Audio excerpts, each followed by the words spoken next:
Hey everyone! Today we are going to do Riemann sums, which is estimating the area between a curve and the x-axis.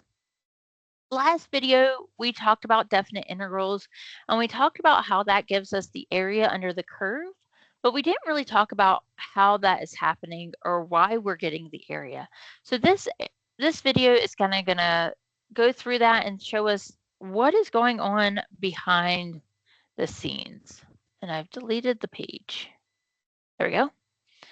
All right, so example 1 says estimate the area between 5 plus 2x minus 0.25x squared the x and the x-axis using 4 rectangles with right endpoints. Okay, so essentially what we are going to do is we are going to use rectangles because the problem told us to use rectangles, and we're going to build rectangles to find the area under the curve. The first thing that we need is to figure out how wide these rectangles need to be. Let me go ahead and delete this little dot right here. So we want to find out how wide the rectangles need to be, and the curve and the x-axis, really what area we're talking about here is this piece right here, this enclosed piece. So we want to if we want to put 4 rectangles in there, starting at the right, we need to figure out how wide our rectangles are going to be. And this is called our width. We write that as the change in x. How wide? What is the change that the x needs to be? And what we do is we look at the largest x value, and we subtract off the smallest x value, and we divide by the number of rectangles. Okay, so that's a lot of mathy terms. Let's break this down. Let's actually do this. So our largest x value is here at 10. Our smallest x value is here at -2. So subtract off -2. And we want 4 rectangles. So that's 10 minus 2. We can go to our calculator. 10 minus -2 divided by 4. And we get 3. So the width of each rectangle is 3. So I'm going to go ahead and draw these rectangles and kind of show you exactly what we're kind of expecting to see. So I'm going to start at my right-hand side, my right endpoint, which is 10. And I'm going to go up to the height of the curve, which happens to be 0. So this first one's not a very good example. And I'm going to go over 3. 1, 2, 3. So this line is my first rectangle. Not very exciting, but it is what it is. Then my second rectangle, I'm going to start at 7. I'm going to go up to the curve, just like I did for the first one. Again, that first one wasn't a very good example. And I'm going to go over 3. 1, 2, 3. And I'm going to go back down to the x-axis. So this rectangle is my second rectangle.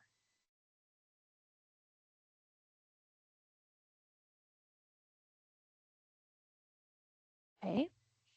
And what I need to do is find out what is the height of my curve at 7, and we'll do that in a little bit. Right now, I just want to draw my rectangles. And then I'm going to start at 4, and I'm going to go all the way up to the top of the curve, find my curve, and go over 3. 1, 2, 3. And then I'm going to go down to the x-axis. And this is my third rectangle. Okay. And now I'm going to find my last rectangle. So I'm going to start at 1. I'm going to go up to the curve, go over 3, go down to the x-axis, and shade this in. Okay. So these are my 4 rectangles, my black rectangle, blue one, pink one, and then green one. And I'm using the right-hand side of the curve because it says right endpoints. So now I'm going to write some mathy terms. My area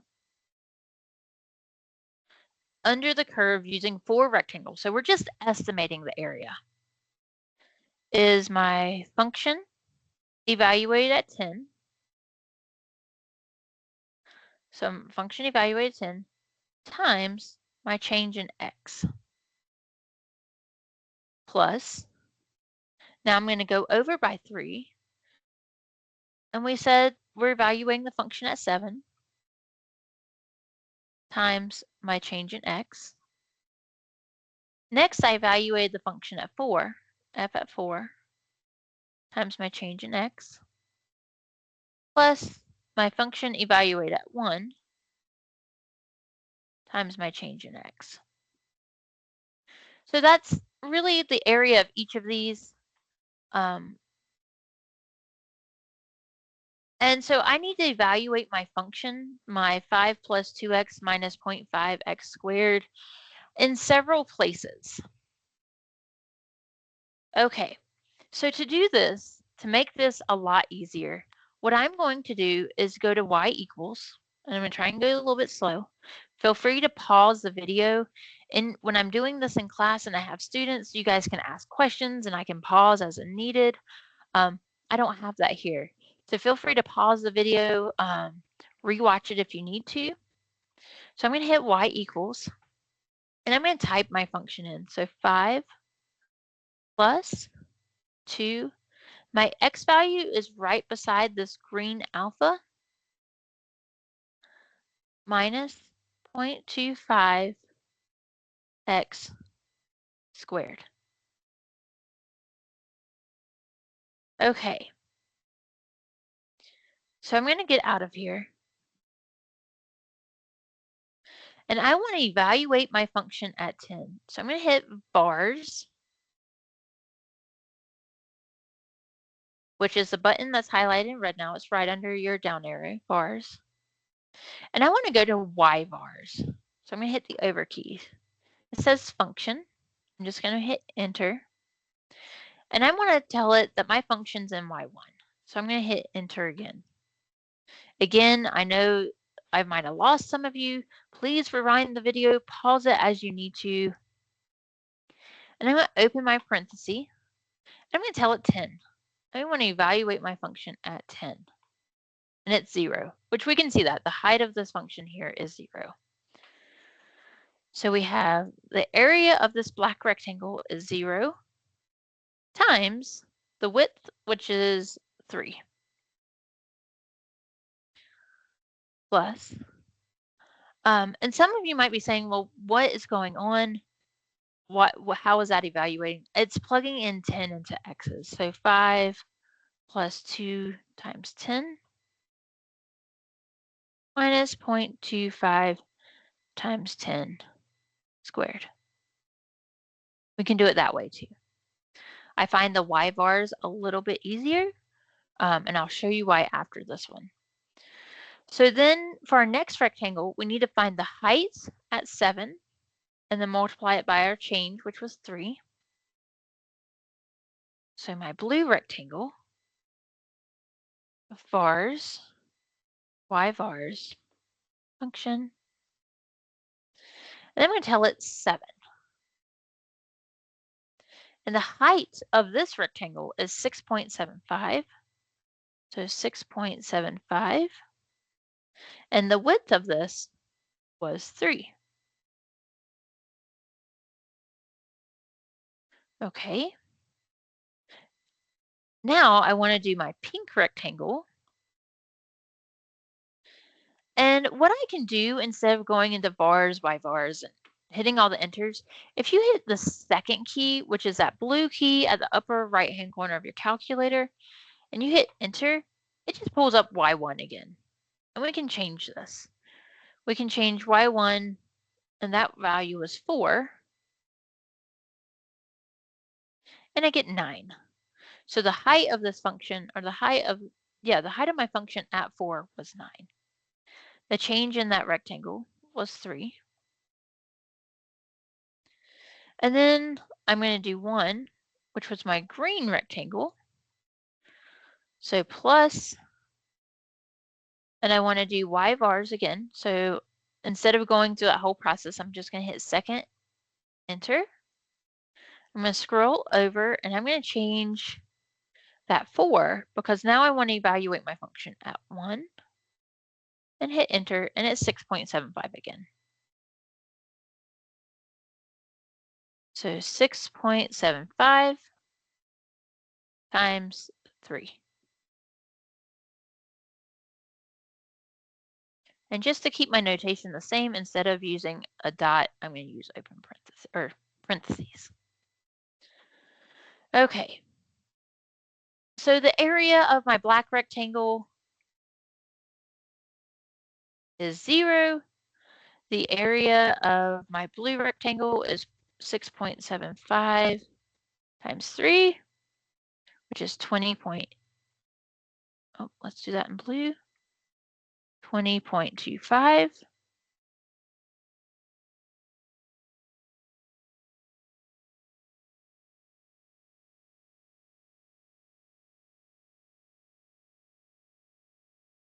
And then we have the area of my pink rectangle, which was 9 times 3, so 27.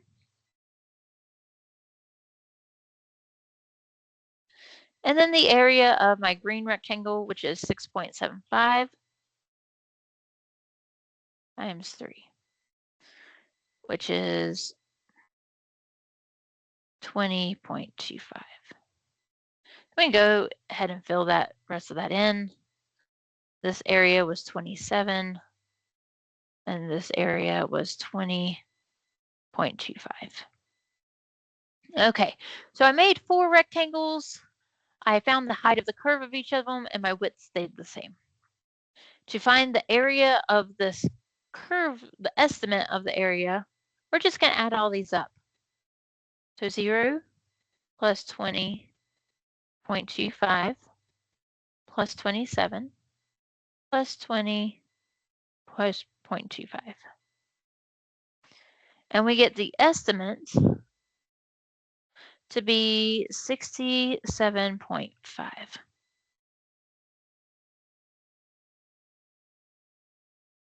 Okay, so that's how we do Riemann sums. We just find rectangles. Sometimes we can do trapezoids. We can use the right endpoint, left endpoint. We can even use a midpoint. There's a lot of different ways to find Riemann sums. These first 4 problems, we're going to stick with right endpoints, the same curve, the x-axis. The number of rectangles is just going to change. Okay, what I also want to show you is that in some textbooks, it uses a summation notation. So the area can be equal to the summation. So we're adding up a bunch of numbers. And we start at I equals 1 to 4. So this is the number of rectangles.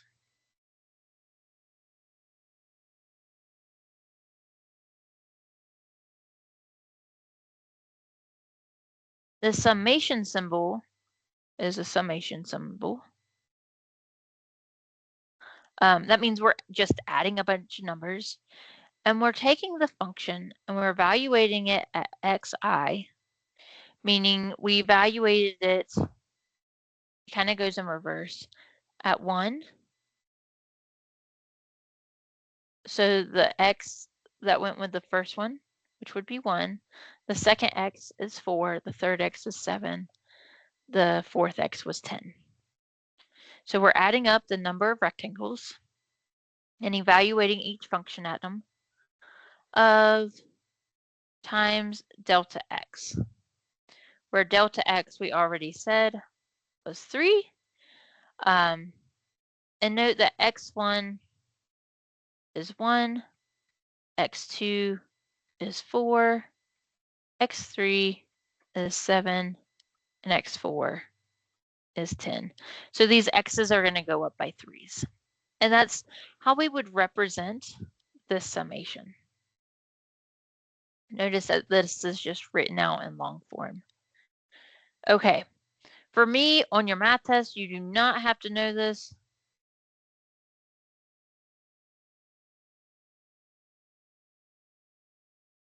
But you may see it again on your homework, and I want you to kind of know exactly what we're talking about. Okay, so this is really just saying the area of the rectangles.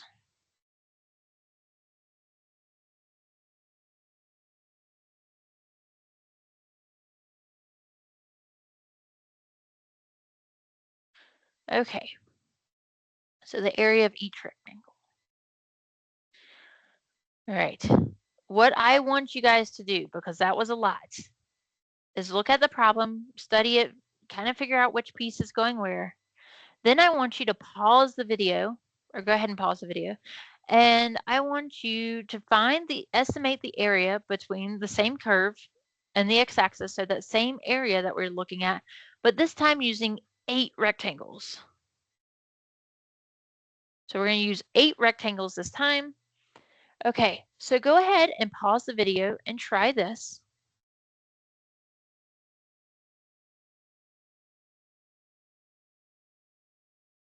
All right, welcome back.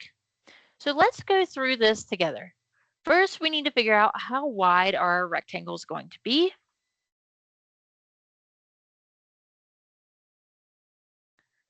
And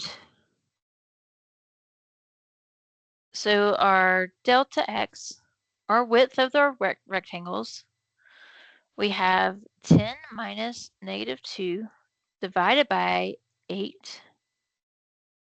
And so the width of each rectangle is going to be 1.5. Okay, and so I'm going to start at 10, and I'm going to move down by 1.5. And we get 8.5. So starting at 10, going to 8.5, that is my first rectangle. And then I'm going to start at 8.5, go up to the curve, and I got to figure out how far down to go. So I'm just going to do minus 1.5. And I'm going to go down to 7.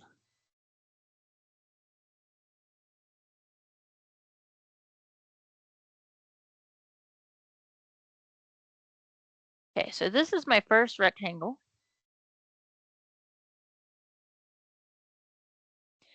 And then I'm going to start at 7. I'm going to go up to the curve. And I'm going to go down by 1.5. And on my calculator, I'm just going to hit enter. So I go down to 5.5. So we get this rectangle.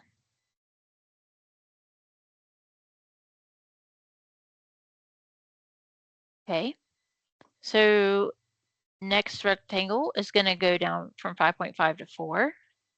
I'm just going to alternate between blue and pink. So I'm going to start at 5.5 and I'm going to go up, up, up, up, up to the curve.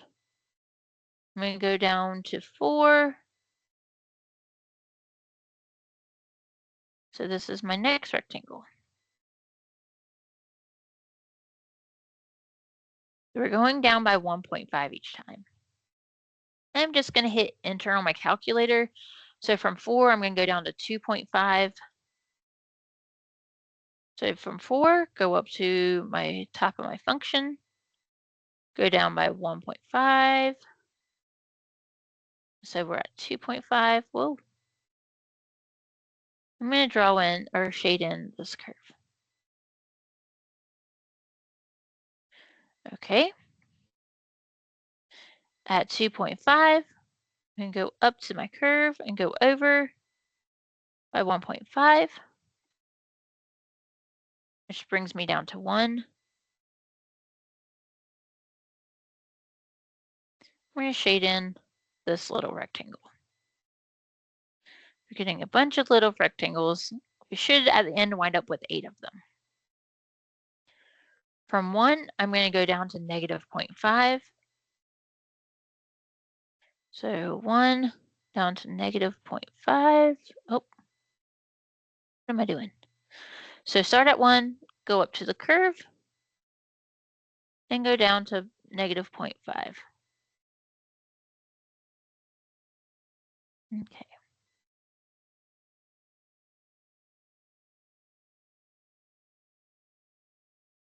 And if you're not using the notes, this is one lesson I suggest you print them out or buy the notebook on Amazon.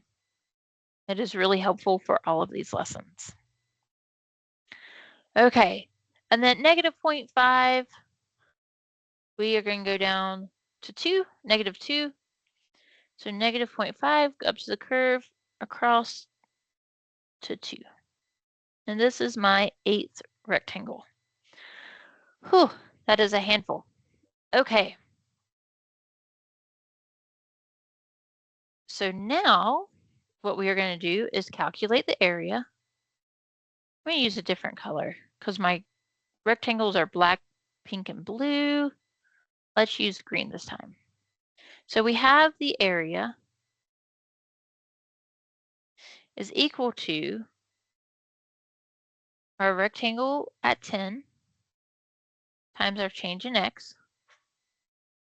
plus our rectangle at 8.5 times our change in x plus our rectangle at 7 times our change in x plus our rectangle evaluated at 5.5 times our change in x.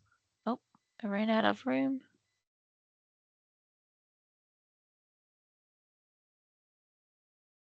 Times our change in x. Okay, plus our rectangle evaluated at 4 times our change in x plus our function evaluated at 2.5 times our change in x. So base times height, base times height, base times height, over and over and over again.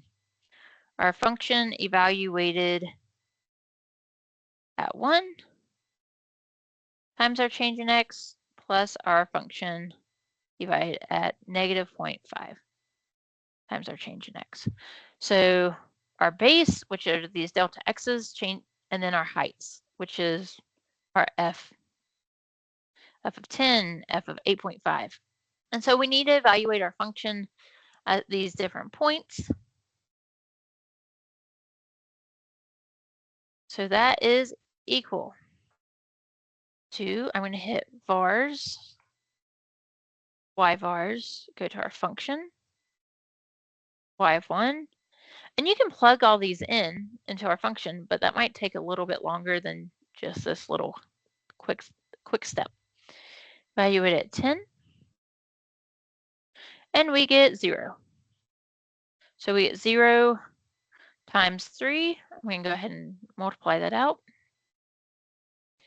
And it's still 0. So my first rectangle, this black one, has an area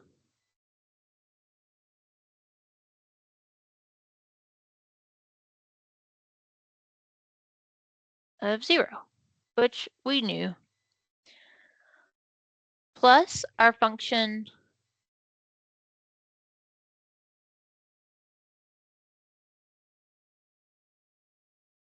at now 8.5. And I'm going to go ahead and multiply that by 3. We get 11.8. Oh, I'm trying to do this with the color code. So that was our pink one, is 11.8. So that is, this rectangle right here had 11.8. I'm just going to round 1 decimal. Our next rectangle is our blue rectangle, and it was evaluated at 7. So second enter,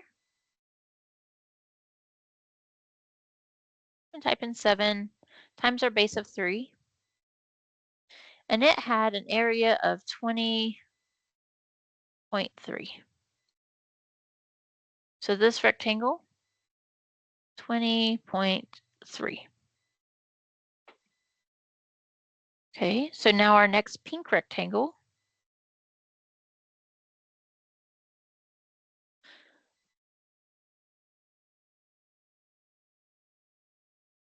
And do 5.5. And notice that starts deleting. That's okay. 5.5, open parenthesis, times 3. And we get 25.3.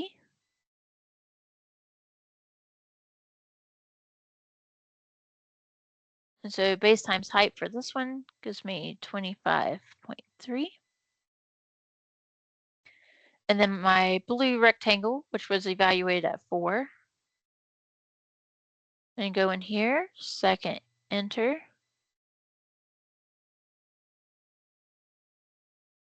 Type in 4. And we get a rectangle of 27.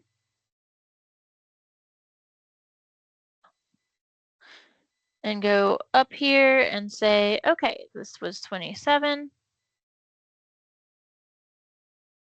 Now we need to find the area of this pink rectangle, which is evaluated at 2.5.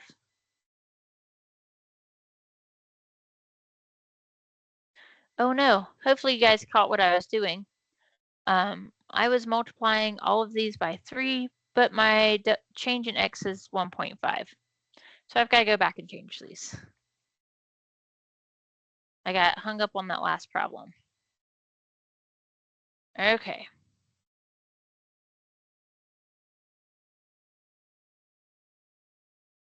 So my delta x, I'm going to write this down here, is 1.5. Okay, so I'm going to go back through and do these. Sorry to confuse you. So let's just go back. So we have 8.5 times 1.5.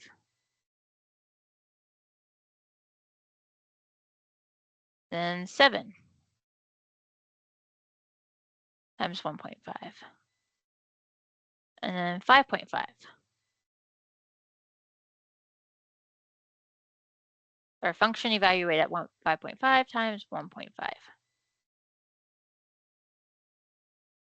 Okay, and I'm going to go ahead and write these down. I'm going to do one more. My function evaluated at 4 times 1.5. Okay, so evaluated at 8.5 times 1.5 is 5.9. Hopefully you were yelling at me the whole time saying, Katie, you're doing something wrong. Function evaluated at 7 times 1.5 is 10.1. Function evaluated at 5.5 times 1.5 is 12.7. Function evaluated 4 times 1.5 is 13.5 plus, all right, so now our function evaluated 2.5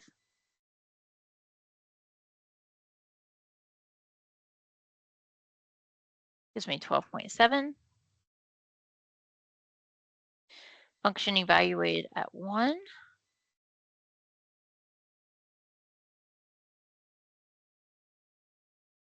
times 1.5 gives me 10.1. And then my function evaluated at negative 0.5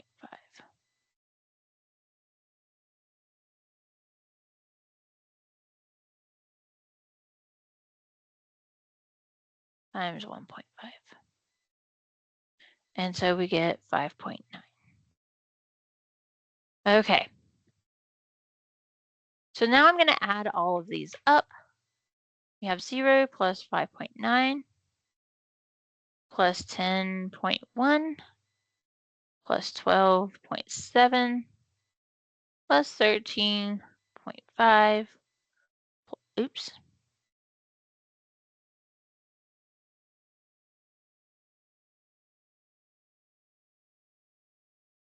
Times 13.5 plus 12.7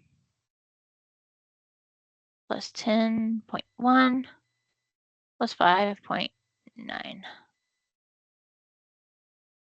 12.7, 13.5, 12.7. Okay. And we get 70.9.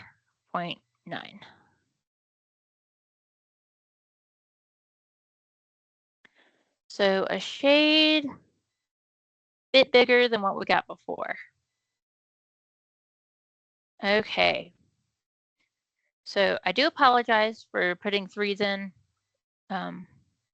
Big mistake. But we want to use what our width is. And in a calculus book, what you may see is the summation from I equals 1 to 8, so the number of rectangles of f of xi delta x, where your delta x is 1.5, x1 is negative 0.5, x2 is 1, x3 is 2.5, x4 is 4, x5 is 5.5. We're going to run out of room. X6 is 7, x7 is 8.5, and x8 is 10. Whew. So we have our delta x, and then we have our different functions that our x's need to be evaluated at. Okay, again, you will not see this on a test for me, but you may see this on the homework. All right. So now for the biggest problem. Well, for the biggest one. Estimate the area between this curve, the x-axis, using 16 rectangles. 16, 1, 6. So go ahead and pause the video and try this problem.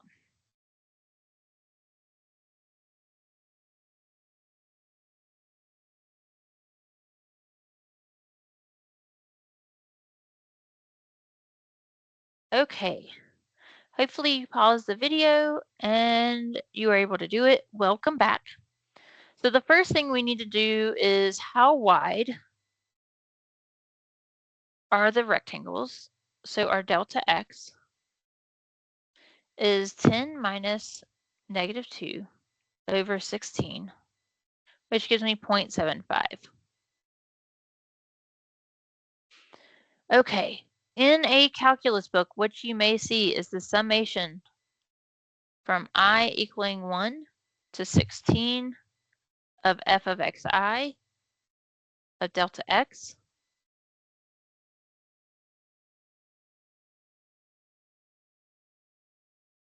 where x1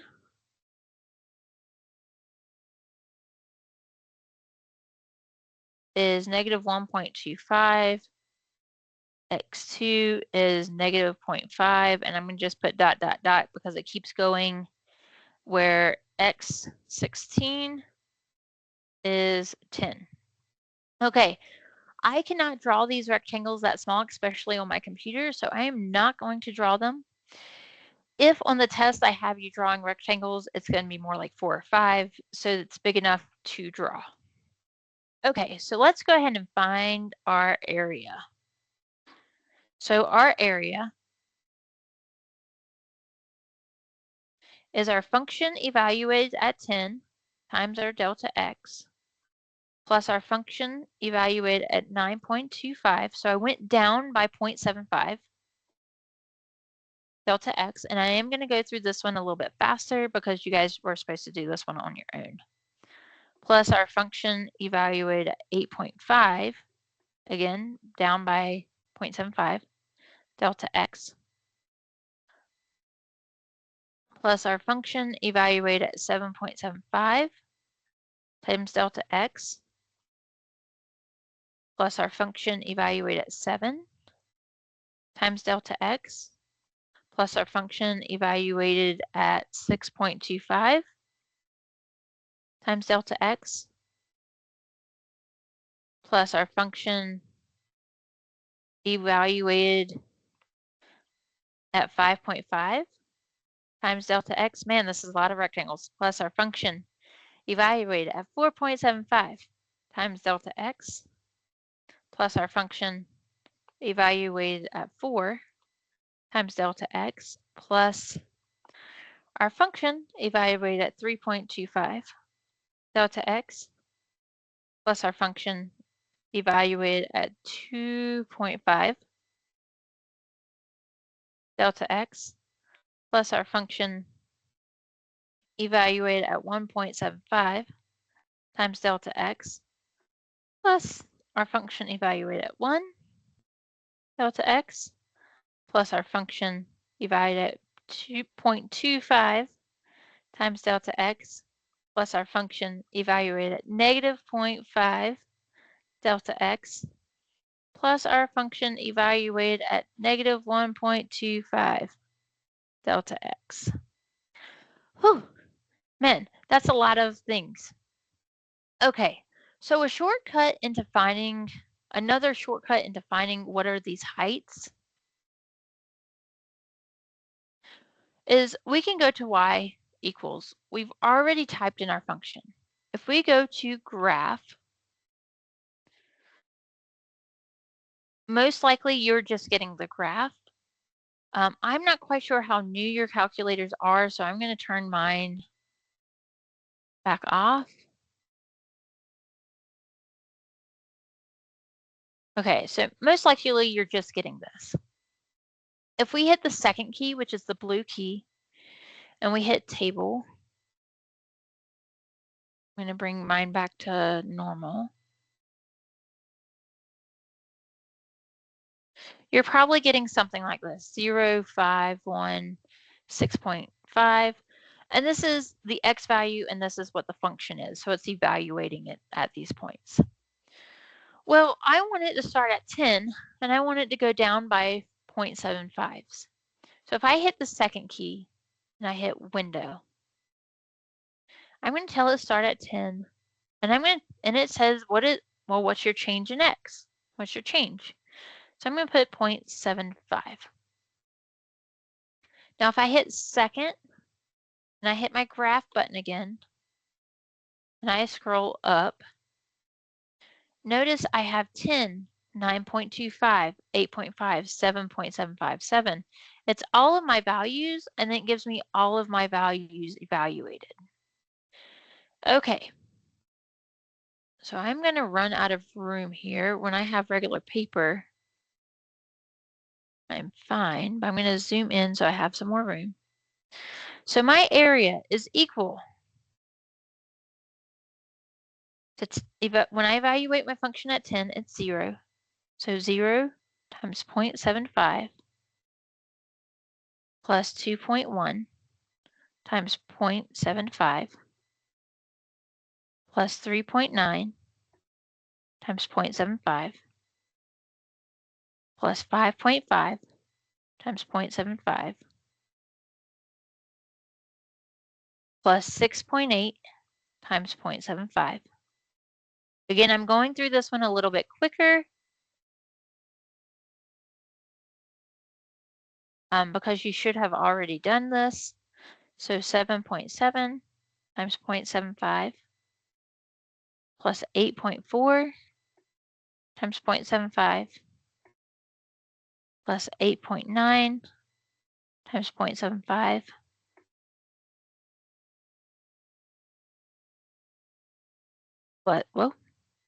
plus 9 times 0.75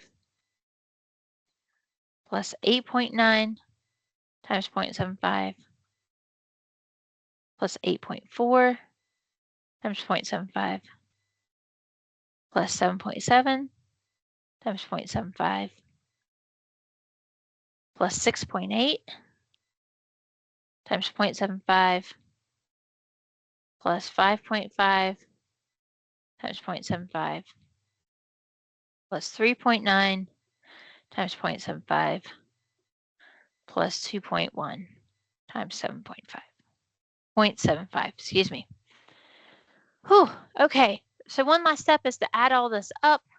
I'm going to bring my 0.75 out, so 0.75 parenthesis, I'm just going to add all these numbers out. So doing a little bit of algebra, making this easier. So 0 plus 2.1 plus 3.9 plus 5.5.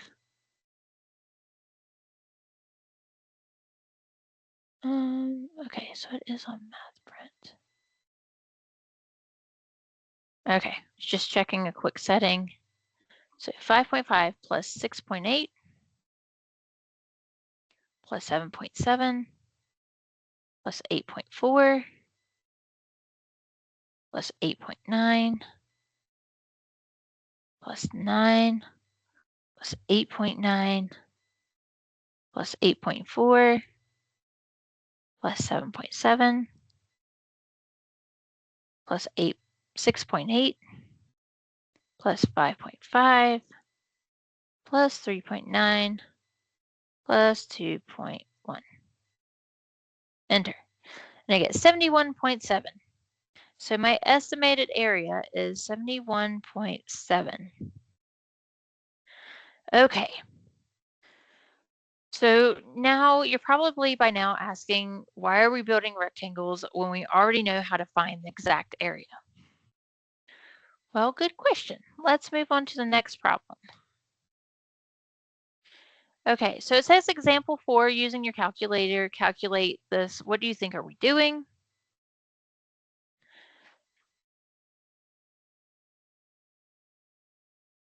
And so when we calculate this in our calculator, you're in math 9, from -2 to 10,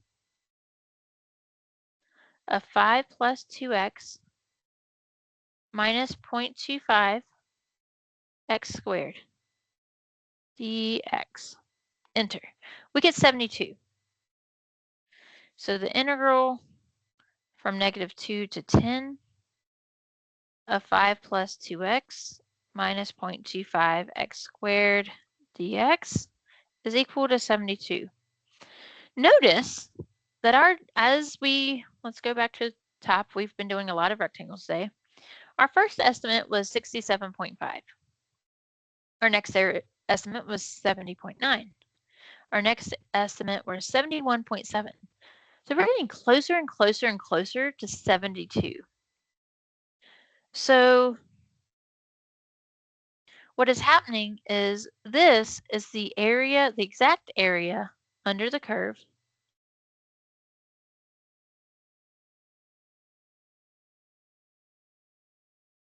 from x equaling -2 to x equaling 10, which really is the limit as n goes to infinity of our summation of I equaling 1 to n of f of xi delta x. So this n, we're getting more and more n's. The last time we did it, we went n to 16. But if we let n go to infinity, we're really just chopping and getting these little microscopic rectangles that we're finding the height of. And so we're not having any of these gaps where we're going over the curve or under the curve. We're precisely chopping our curve up into a bunch of these little rectangles. And so what's happening is the area we get as we add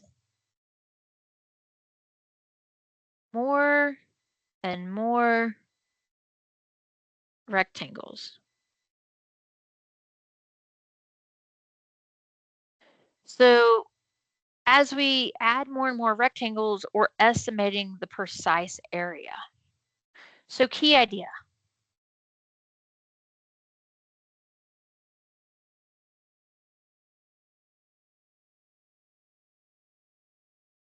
Is the integral from a to b of f of x dx is the area under the curve,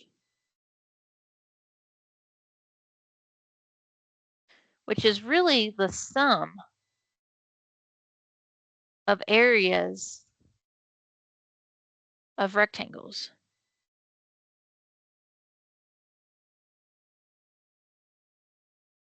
I'm going to change that up a little bit. Instead of rectangles, I'm going to say rectangular slices of our function height of our function dx, which is really equivalent to our little rectangles f of xi delta x. So what's really happening is this delta x is changing to a dx as our pieces are getting smaller and smaller and smaller. And these f of x's are still the heights, but they are the exact heights. And as we move over, our rectangles are getting smaller and smaller and smaller. So my second key idea here is that the definite integral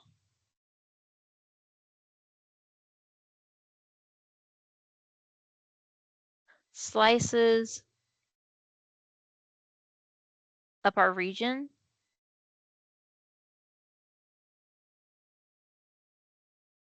and then adds all those slices together.